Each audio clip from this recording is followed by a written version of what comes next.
Tonight, inmates at HMP will soon get a new, much-needed space to learn. That story and... The provincial government announced millions of dollars to offset some delays in Jordan's Principal, a federally funded program that helps with student assistance in the classroom. But families involved want to know how this money is going to help them now. I didn't get any response. So I'm grateful that the funding, that they're willing to do this, but also I feel like they still haven't heard us. The price tag is over $100 million. There's no mill rate that we could possibly envision that could assist in meeting that standard. It's way easier to put some curtains of seaweed out than build a big concrete facility. Conception Bay needs another treatment plant. Meet the team who says seaweed could be the sewage solution. For example, Apple. It's amazing how talented she is and how eloquent and amazing she is at 13. I was probably eating sand at 13. Forget the sandbox. This 13-year-old is running her own business, and she is the boss. This is CBC Here and Now.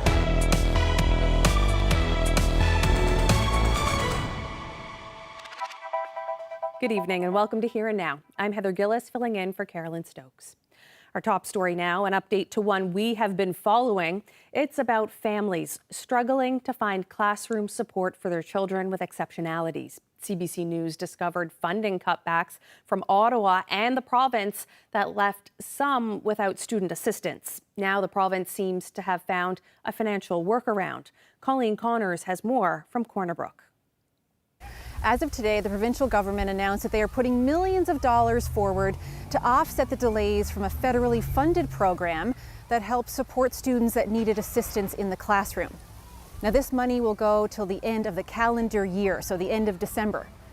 But some families who are affected by this pot of money, well, they have a lot of questions about how and when that funding will be implemented. Families like the Broadbents have relied on Jordan's Principal for their son, Obi. The federal funding helped pay for his walker, their van, and in previous years, salaries for student assistants. Jordan's Principal provides supports to Indigenous children who need it. But this September, Obi just got 1.5 hours of classroom support per day. MHA Jerry Byrne says the province will step in until the delayed federal funding comes through. Very, very pleased after consultation with the parents of the kids that need this support. The province of Newfoundland and Labrador, based on a commitment from Ottawa, from our federal regional minister, Goody Hutchings, that temporary gap will now be filled by the province, and we will support those children. The needs range depending on the individual, but Byrne says no student will do without. If they had support in previous years, they'll get it again. Obi's mom, Jennifer, is grateful for the quick fix, but only found out about it when CBC contacted her. You know, the parents weren't contacted. I sent several emails to Minister Byrne and Mr. Haggie urging them to please meet with us, please hear us, hear our concerns, and I didn't get any response. She still has big questions about the specifics. So it would be good to know where the money is going exactly, and then what happens after December. So I guess my concern originally, when I showed up for school in September was that, why wasn't this put in place right away? So we're in October now. Any funding that can be put in place now is great, but then what happens next September? Well, Obviously, Jordan's Principal will be resolved by then. I mean, the federal minister said this is temporary. So that's why we've set an expectation that by at least January, Jordan's Principal in Ottawa will get its act together. As for Obi, he was able to start school a couple of weeks ago and is getting one-on-one care. Broadbent and other parents in the Western region have since come together to share stories and advocate for their kids, pushing for better policies for supports in school. Now, Byrne says that the province is actively recruiting, trying to fill these student assistant positions now. He also said that the province is looking into another federal pot of money that could help here under the Labour Market Development Agency, which could possibly fund salaries for student assistants in the elementary and high schools in this province. Colleen Connors, CBC News. Corner Brook. CBC News reached out to Goody Hutchings' office, and she is the MP for Long Range Mountains, asking when Jordan's principal funding will be reinstated, but we haven't received word back. Staying with education, Her Majesty's Penitentiary is getting new space to deliver adult basic education, as well as other programs. Here and Now's Jessica Singer explains. This place is crumbling, has mold and rats. It'll take years and millions of dollars to replace. For now, a double-wide trailer will be used for inmate programs. It's like a mobile home that the provincial government is spending $500,000 on. The 40 by 20 foot trailer will be used for education and literacy initiatives. This jail is one of the oldest in the country, and plans to build a new one were stalled for years. It was actually promised in 2019. When will we see a new one? Justice Minister Bernard Davis couldn't give that timeline. Well, it's not directly in my shop, although we're working very closely with transportation infrastructure. We're very hopeful that there will be an announcement in the coming period of time. Obviously, we're working very closely with them to ensure that it meets the needs for what we need from a corrections standpoint. And it's been a long time coming, but we're going to try to get it past the finish line as fast as we can. In the meantime, the provincial government is spending $15 million over the next 2 years on temporary upgrades, things like the program trailer and better visitation access. Next on the docket for temporary upgrades is a new outdoor recreation area. That should be ready within the next few weeks. We've made some investments in recruiting staff. Obviously, corrections officers are an important piece to this, the puzzle that is corrections. They're a very important piece. So we're very committed to recruiting them, and we're going to be working in the near future with some other announcements that will be directly responsive to that need as well. Davis says the provincial government hasn't received any federal money to help replace HMP, but he says they're certainly interested in the financial help. Jessica Singer, CBC News, St. John's.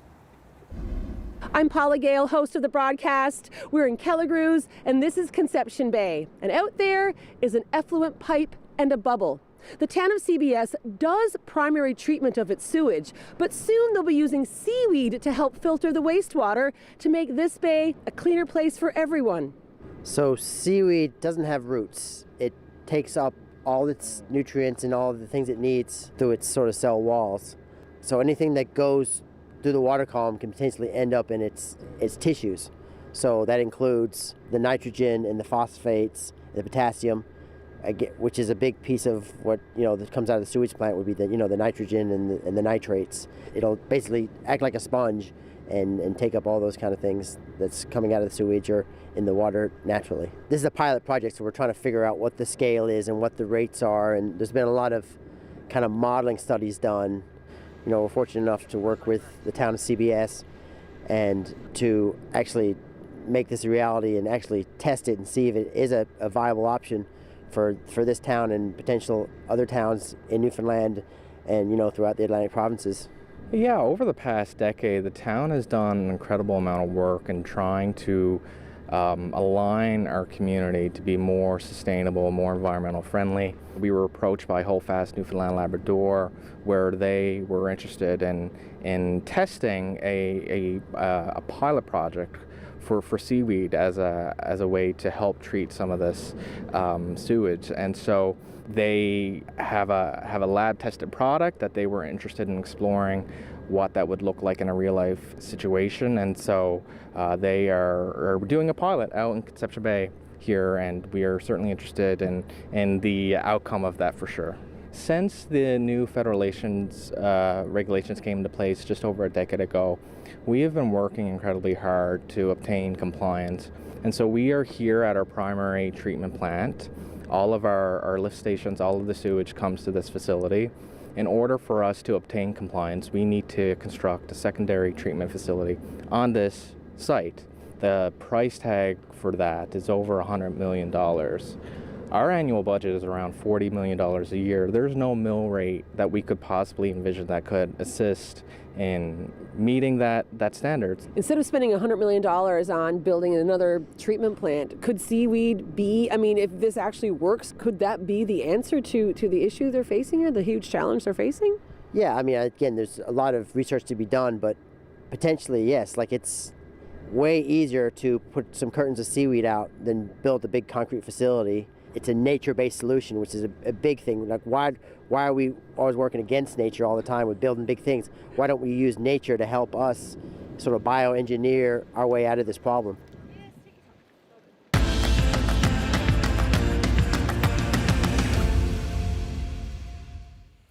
Some send their 13-year-olds to summer camp, but you're about to meet one teenager who started a camp of her very own. Vivian Wilkinson is already on her way to becoming a business tycoon. Here and Now's Olivia Garrett swung by Venture Camp to check it out. So consistent use of colors builds brand identity. I'm 13 and I'm the founder and CEO of Venture Camp. Venture Camp is a one-week immersive entrepreneurship camp that teaches kids aged 10 to 15 how to start a business. And each day they figure out something about how they're going to start their business throughout a week. And at the end there's a pitch competition where they can win up to $1,000. Well, I realized there's not many camps that are teaching kids how to start a business or even entrepreneurship itself in Newfoundland or even Canada. So it was really something that needed to be started up. People are surprised to first hear that I'm 13 and already running a business that is fully functional and profitable. But other things, it was sometimes hard to hire counselors as some of them didn't think it would be an actual good job. Yeah, I've mostly worked for people who are a lot older than me. So this was a very, very unique experience because it's amazing how talented she is and how eloquent and amazing she is at 13. I was probably eating sand at 13. I would think they are enjoying themselves. I've gotten so many comments from parents and and the kids from the end of the day, end of the week they have told me that they've had such a great time, that they've learned so much throughout the week, and I think people have had a really good, enjoyable time. How are you finding Venture Camp so far? It's really fun, actually. Have you guys chosen your brand and what you're doing yet? We have. We're doing like this little, well, me and my friend are doing this greeting card, kind of like occasion card thing that you can customize on short notice. For 2025, I want to have it more camps around Newfoundland and even Canada, possibly having maybe even an online course for people who are further away and can't access an actual space. Even having like a broader age group and possibly like scholarships for people who can't afford it, who can actually come to the camp still. That's my plan for 2025. Wow, she is just one savvy teenager. Now, Vivian created the first summer camp of its kind, and she's already got another one in the works there, as she said, and it's set for this Easter break, so in the spring. And I think she's going to be one to watch because who knows what she's going to do next. All the weather over the weekend, things are going to get a little bit more wet again thanks to a cold front, some cooler temperatures as well. I'll get into all the details coming up.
I love those old pictures like this. A lot of history here.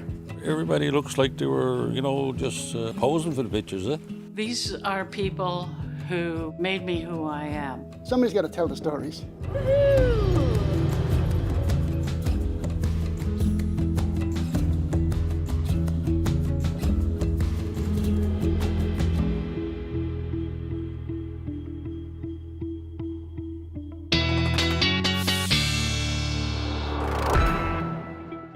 Well, Ashley, what a day we had here this afternoon when I went out for lunch. Sun shining, felt so nice. What else is in store for our weather? Yeah, finally, it's been a while in the east for sure. In that northeast flow, we haven't seemed to shake it. But today, yes, finally some sunshine. Felt nice and warm out there as well. Let's take a look at where we started, though, because it was not warm this morning, especially through low-lying areas through central. -2 in Deer Lake. Same thing for Badger. And up across Labrador, temperatures above zero for the most part, between 4 and 9 degrees. Most of us across the island were sitting in the single digits as well. So it's going to be another chilly night tonight for some of us as well. And what we have on the go is an area of high pressure to the south. That is what is keeping the skies nice and clear today. But that is going to change as that moves out. And then we've got a couple of fronts. This cold front is the difference between the warm air out ahead of it and then some much colder air in behind it. And this is going to move in as we head through the weekend, along with some showers up across parts of Labrador. So you can really see that with the daytime highs today, 9 degrees in Lab City, 10 in Churchill Falls, but you head towards Happy Valley Goose Bay, teens, mid-teens, 16 degrees today. The hot spot was tied between Badger, Terra Nova, and Corner Brook at 18 degrees this afternoon, otherwise sitting in the mid-teens for most of us this afternoon. Temperatures very different than what they were yesterday. In fact, 8 degrees warmer right now than it was in yesterday at this time in Gander. Same thing for Twillingate.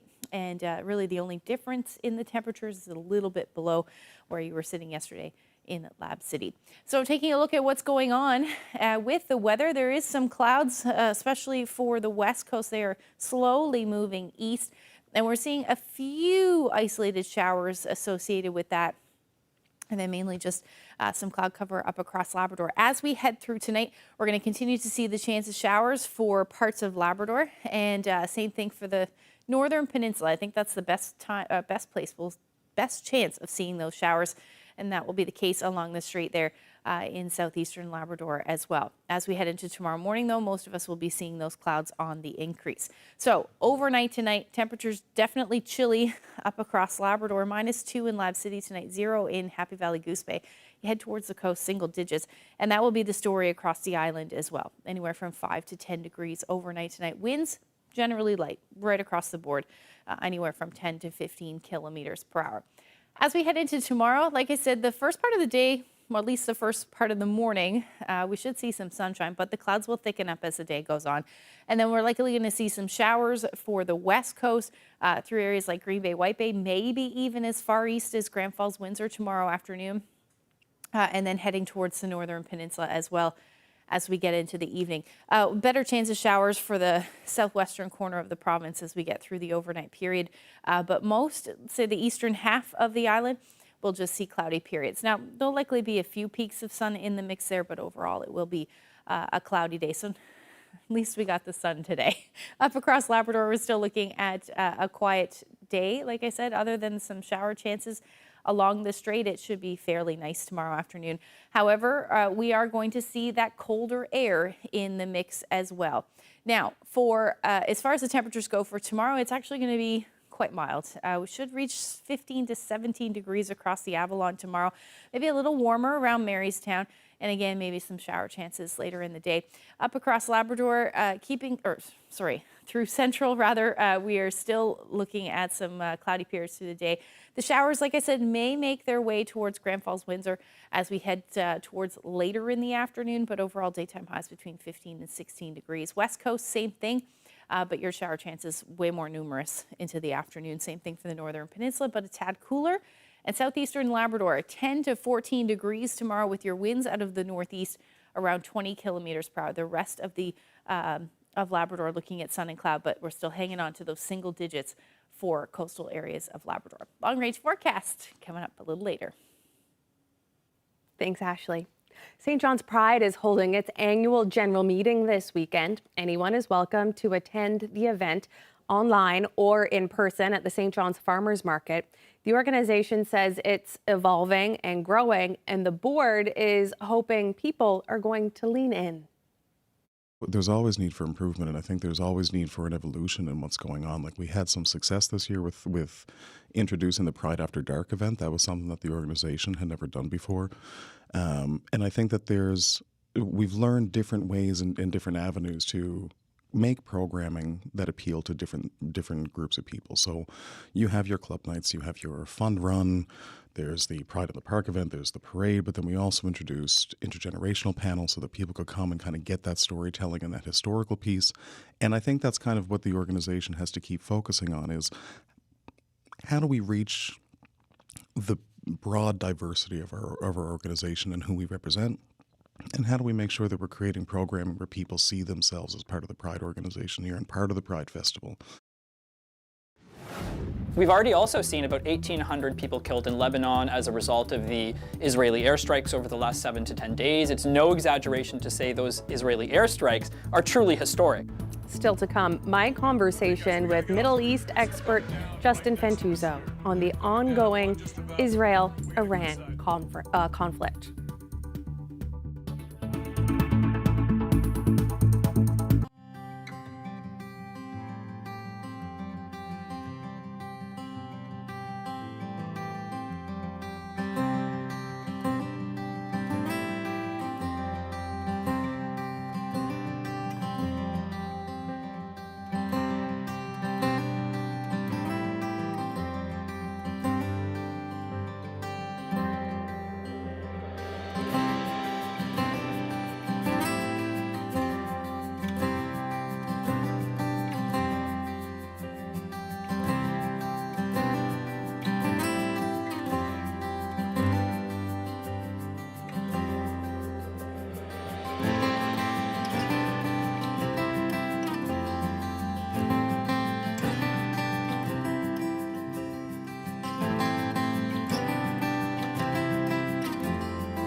details.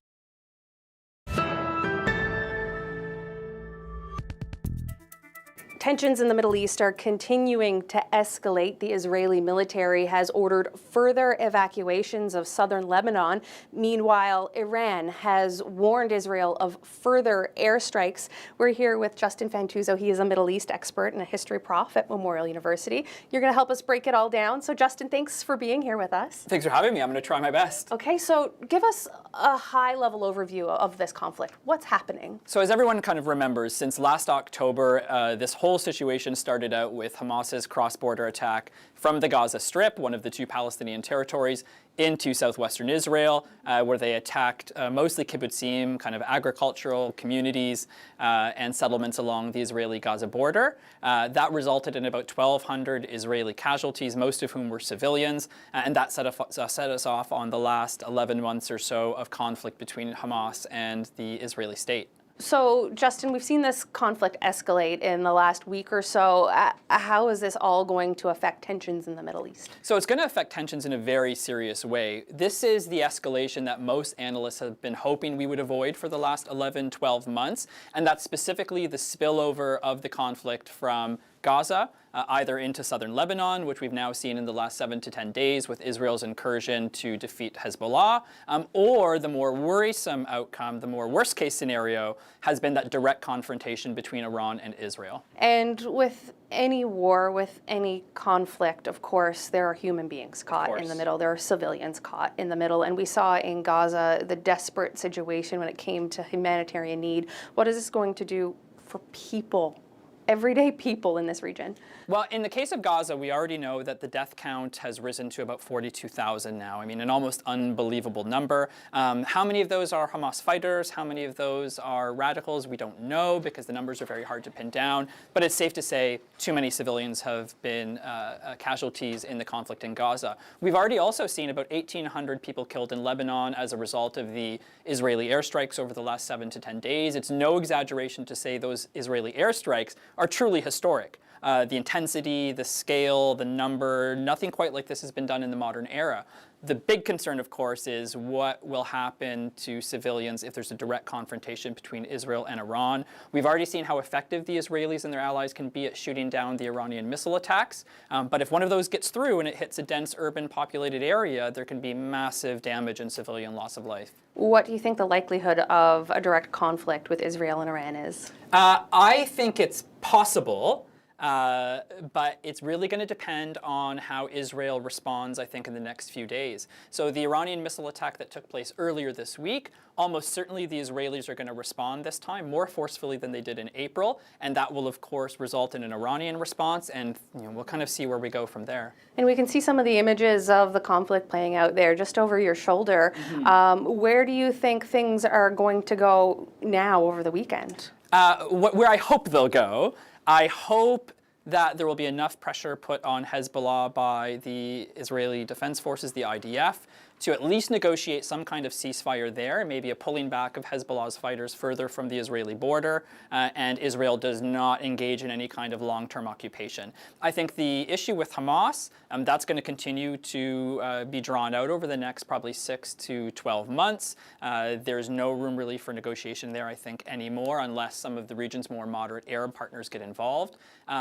I think in the case of Iran, though, it's likely this is going to get worse before it gets better. The question is, how much worse will it get, and can diplomacy come in and stop a regional conflict from breaking out, if we're not already in one? What ingredients are needed for that ceasefire, as you say? In the case of Iran, I think it's going to be tremendous diplomatic pressure from the Americans, as well as buy-in from some of the more moderate Arab states in the region, states like Egypt, Jordan, Saudi Arabia, that really need to press Israel both to kind of secure the region against Iranian influence and incursion, but also prevent escalation when a lot of these states really aren't ready for it. A lot of what started a year ago was a result of the increasing negotiations and diplomatic ties between Saudi Arabia and Israel, largely US-led, with an eye to Iran to their east. That's got to stay intact for the Israelis to really kind of feel like they can reach a diplomatic solution and not be threatened by Iran. I think Newfoundlanders and Labradorians should keep a keen eye out, though, at what Israel does in the next few days. If they decide, for example, to strike Iranian oil facilities or energy facilities, this could have an effect on global markets, on oil prices. They already spiked 5% a day or two ago, on reports that Israel was considering striking those oil facilities. So this is a conflict that, in terms of its global ramifications, its global economic consequences, will touch pretty much everybody. Okay, Justin Ventuzo, thank you for breaking everything down for us. Thanks for having me, Heather. Still with that story, new Israeli airstrikes have targeted Hezbollah's headquarters in Beirut. That is according to Israeli officials who say they are assessing the results of the attack. Lebanese officials say Israeli strikes killed a rescue worker and prompted a hospital's evacuation. Elsewhere, the main border crossing between Lebanon and Syria was hit, blocking the route of those fleeing the violence. The UN today called the toll on civilians in Israel's offensive unacceptable. The number of people forced from their homes is now estimated at 1.2 million. Staying with national news for a moment, Prime Minister Justin Trudeau is in France to take part in the Francophonie Summit, which brings together leaders of French-speaking countries. The Secretary General of the organization greeted Trudeau, as did French President Emmanuel Macron and his wife. Trudeau is taking part in a discussion today on artificial intelligence, but the situation in the Middle East will be high on the agenda at the two-day meeting. Lebanon is part of the summit, and Canadian and Lebanese officials are scheduled to meet to discuss the conflict there. We shouldn't be hiding that history. I think that that statue could go into a museum. Do I regret that we removed it? For peace and good government, I think it was the right choice. Removal regret? 3 years ago, a controversial statue was removed in Charlottetown, but is this box where John A. Macdonald belongs? That story is still to come.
Welcome back. It's Mi'kmaq History Month, and this year CBC Atlantic has teamed up to produce a series called Nourish, How Elders Feed Our Soul.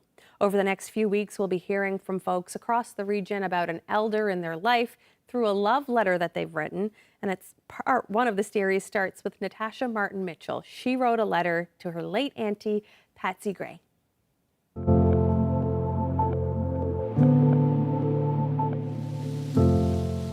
Dear Auntie Patsy, the word matriarch is the best way I can describe such an extraordinary woman. You've earned respect and wisdom with every step of your journey, shaping not only your family, but the entire community. The lessons you imparted and the skills you've mastered made you an invaluable presence in our lives. Wherever you are now, I hope you are at peace, and I'm sending love from all of us. I want to express my deep gratitude for everything you've done for our family and community. You've planted the seed of service in me, instilling the values of helping others. The volunteer work I do today is built on the foundation you helped create. I often reflect on the wisdom you shared with me throughout my upbringing, and I am forever grateful. The word matriarch may sound old-fashioned, but it perfectly captures the strength and respect you embodied. In a world that always hasn't been kind to women, you defied those stereotypes and became a beacon of care and leadership. Growing up, I remember you always being there, working behind the scenes at every event, making sure everything ran smoothly. Whether you were cooking for our family, St. Anne's Day, or at the Elders Lodge, you never stopped giving back. I'm so grateful for the times I could simply visit you at your home, listening to stories of your life and your travels. You inspired me to see the world, to embrace adventure, and to explore as much as I could. Thanks to your encouragement, i.e. volunteering me, to do readings in church, I learned to publicly speak locally and beyond.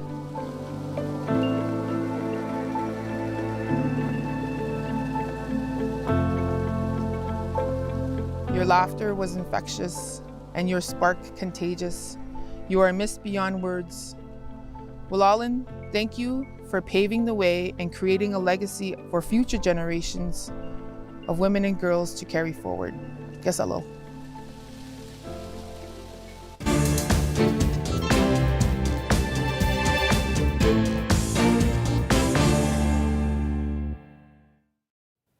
The city of Charlottetown has still not made a decision about what to do with its statue of John A. Macdonald. It's been sitting in storage since 2021, but now some say it should be displayed again, but in a different way. Nicola McLeod reports. It's been more than 3 years since a bronze sculpture of Canada's first Prime Minister sat here. It was removed after more than a year of controversy and conversation about what reconciliation looks like here in the city that calls itself the birthplace of Canada. Do I regret that we removed it? For peace and good government, I think it was the right choice. The statue now sits here in this box on the grounds of the city's public works buildings. Council had previously said it would make a decision about what to do with it in the future, but that has not happened. We put that on the shelf, we put it on hold, but down the road, if let's say the provincial government decides to go with a provincial history and natural science museum, I think that could be part of it to, again, explain the full history. John A. was vandalized no less than 5 times between the spring of 2020 and 2021. He had red paint dumped on him, yellow paint, a red handprint across his face. Actions of protest against the man widely recognized as the main architect of the residential school system. The mayor says council also chose to remove another portrait of John A. Macdonald that hung in City Hall. Both pieces of art, we wanted to ensure that there was protection from any damage or any possible or potential damage to them. Throwing him in a closet somewhere is just like, putting in a closet like what happened, right? He was a part of that. The chief of the Lennox Island First Nation also wants to see the statue on display again. Like the mayor, she hopes it can go to an exhibit that tells the full story. we shouldn't be hiding that history. I think that that statue could go into a museum, and then it could have like what he was, what he did, but also the bad things need to be there, like, how it affected the First Nations. I think that should be there. And I think we should be able to look at him and see him. That's the guy. The chief acknowledges that First Nations would need to be consulted before that could happen, since many find it painful to look at public depictions of figures like John A. Officials with the province and the Museum and Heritage Foundation say no conversations have taken place around taking ownership of the statue.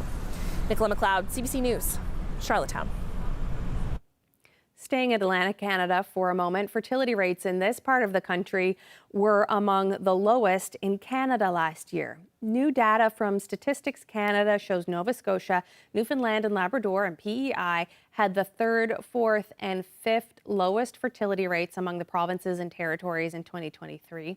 New Brunswick had the seventh lowest rate at an average of 1.24 children per woman, just slightly lower than the national average of 1.26 children per woman. Overall, Canada's birth rate hit a record low in 2023, joining the group of the lowest low fertility countries, including South Korea, Spain, Italy, and Japan.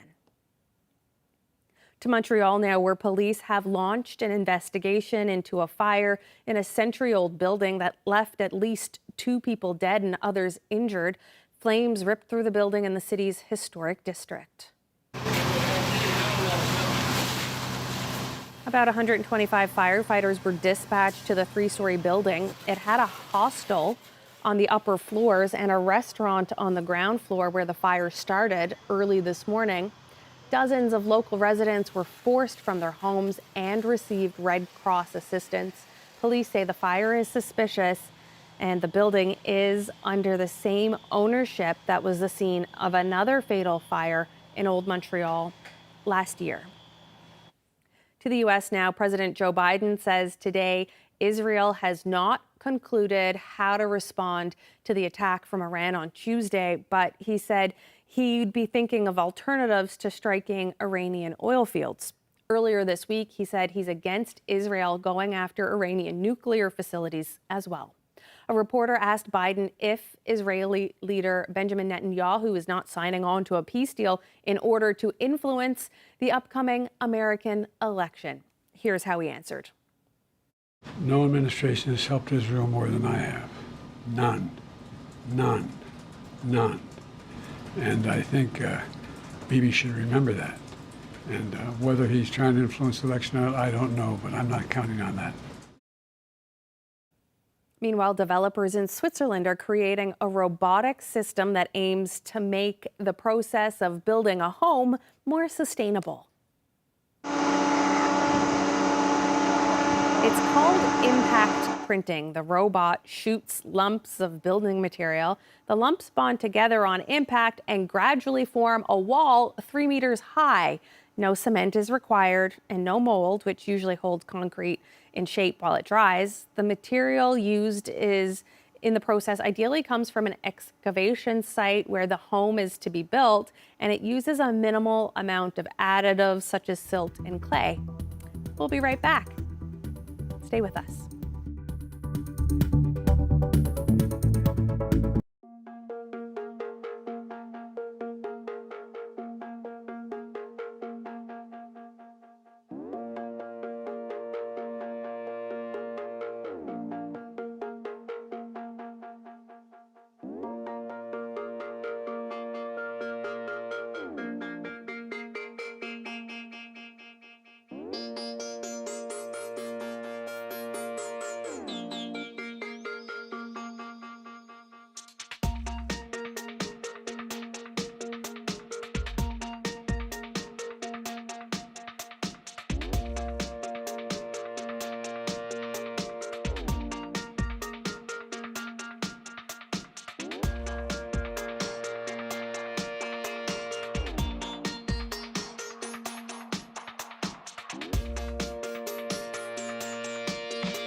I love those old pictures like this. A lot of history here. Everybody looks like they were, just posing for the pictures, eh? These are people who made me who I am. Somebody's got to tell the stories.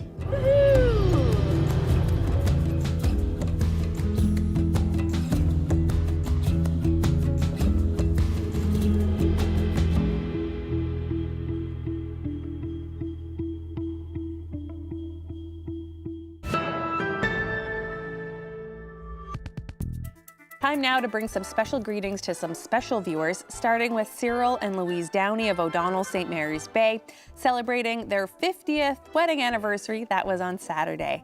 A very happy 63rd anniversary to David and Effie Hollett of Goose Bay, Labrador. They celebrated Monday. Congratulations to Rendell and Karen Matthews of Summerside, 50 years married. Happy anniversary to Marie and Lester White of Grand Falls, Windsor. Happy 56th anniversary to Isa and Ruby Comden from Birchie Bay, celebrating today. Happy 50th wedding anniversary to Stella and Clifford Kippenhook of Port Hope Simpson. Love from your grandchildren and your first great-grandchild. Happy 67th anniversary to Rita and Edgar Sevier of Lawrencetown from your family and friends. They celebrated yesterday. Happy 58th wedding anniversary to Karen and Howard Watts of Norris Point, also celebrated yesterday. Best wishes from your family and friends. Happy 54th anniversary to Gordon and Sadie Parsons of Seal Cove, White Bay.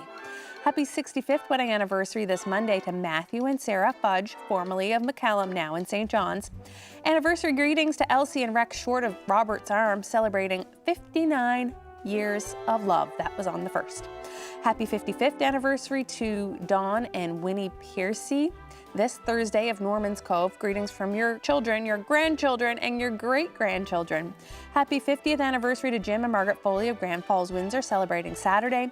Wishing John and Chris Warren a happy 50th wedding anniversary tomorrow from your family and friends. Wishing Garfield and Honor Hounsel of Wareham a happy 72nd anniversary. Congratulations, guys. Happy 59th wedding anniversary to Minnie and Lindsay Russell of Bonavista, who celebrated on the 2nd. Happy 61st anniversary today to Chess and Yvonne Jackson of Cavendish, Trinity Bay. And Lyle and Lillian Lewis, married for 64 years yesterday. Greetings from your family and friends. Happy 52nd anniversary to Betty and Derek Sullivan. Lots of love from your family and friends. Happy anniversary to Charles and Audrey Estelle from St. John's, who celebrated their 55th on Wednesday. Happy 56th wedding anniversary tomorrow to Ron and Renora Perry from Gambo. Love from your grandchildren and your great-grandchildren. And Irma and Sterling Freak, originally from Appleton, are celebrating 71 years of marriage on the 7th of October. And happy 54th anniversary to Malcolm and Mary Keynes of Buckins, now residing in Greenwood, Nova Scotia. And they are the grandparents of our colleague, Olivia Garrett. So congratulations to you folks. Now on to our birthdays. Happy birthday to Eva Vivian of St. John's, who celebrated her 94th on Monday. Josephine Roach of Bay Roberts, 96 years young on Monday. Love from family and friends. Happy 100th birthday to Nellie Murphy of Stephenville from all of your family and friends. Happy 93rd to Lillian Farrell of St. Albans, currently living in St. John's. Kathleen Mador, 91 on Sunday. Greetings from your 9 children, 15 grandkids, and 14 great-grandkids. Happy 90th birthday to Marion Hiscock of Buren, sending special wishes from all of your family and friends. And 99 birthday greetings for Peter Keogh. He celebrated on Wednesday, currently living in Bonavista. Happy 90th birthday to Clara Poole of Random Island, celebrating tomorrow. Love from your children, grandchildren, great-grandchildren. Ralph Taylor, Fowler's Road, CBS, celebrated 96 years yesterday. Love and hugs from family and friends. Betty Brett, turning 91 today from Pleasant View Manor. She never misses a dance, I'm told. And lots of happy birthday wishes from the senior staff, family, and friends. And they say, Betty, may you be dancing to the rhythm of life for many more years to come. Mary Hicks of Grand Falls, Windsor celebrates 96 years today, and she is apparently a whiz at the game of option. Happy 96 to Eileen Goss of Corner Brook. Love from your family and friends. Happy 90th to Nina Roberts of Durrell. Happy 95th birthday to Cecilia Tracy. That's on Sunday. She lives at Tiffany Village in St. John's. Love from your 6 children, 9 grandchildren, and 5 great-grandchildren. Happy birthday to Mike Haynes from Eastport. 90 years old today. And happy 92nd birthday to Bernard Woodford of Herring Neck.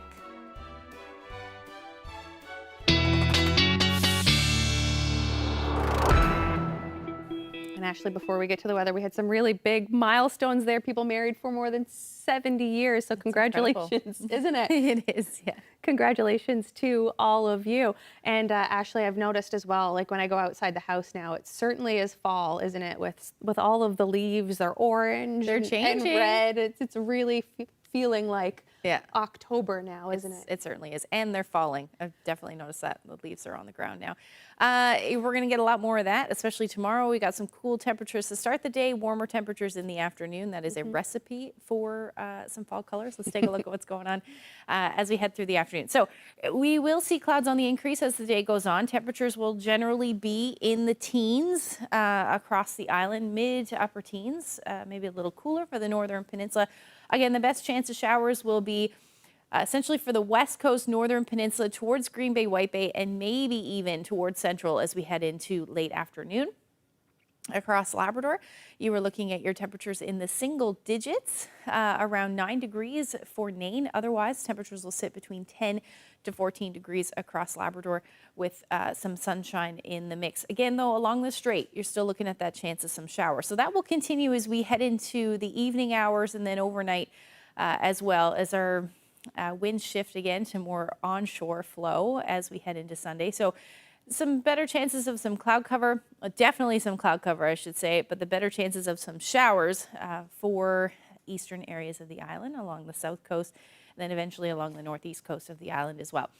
For Labrador, generally looking at a mix of sun and cloud or cloudy periods through the day, but again, still southeastern portions of Labrador, you are going to hang on to the chance of some showers as the day goes on. Daytime highs will sit in the single digits for those of you towards the coast, really even towards northern peninsula. Otherwise, daytime highs for the rest of us will sit between 10 to 13 degrees, maybe even a bit warmer in Loud City at 14 degrees with some sunshine in the mix there as well. Now, as far as Sunday evening and into Monday goes, this area of low pressure is going to hang out to the south, and we are still going to see some shower activity from that. But that onshore flow will bring more shower chances across the island with the chance of some cloud cover again for southeastern portions of Labrador and the showers as well. That will be the story through the day. Now, central areas of Labrador and towards the west, even the north coast, looking pretty decent. You should see some sunshine again on Monday. But again, overall, it will be an unsettled day across the island. Our temperatures are going to not really move a whole lot, single digits or just barely above that, 10 to 11 degrees. And then up across Labrador, single digits again towards the coast, otherwise 11 to 12 degrees. But again, it will feature a little bit more sunshine in the forecast. Long range, well, it's going to be a little bit wet. Tuesday, we may see some showers, rather some sunshine in the mix there. Wednesday looks like some showers. Daytime highs will sit around 12 degrees. So really, we're not moving a whole lot. And same thing for central Newfoundland, 11 to 14 degrees through the day. Some sunny periods in there Tuesday and Wednesday, but overall unsettled until we head into the middle of the week.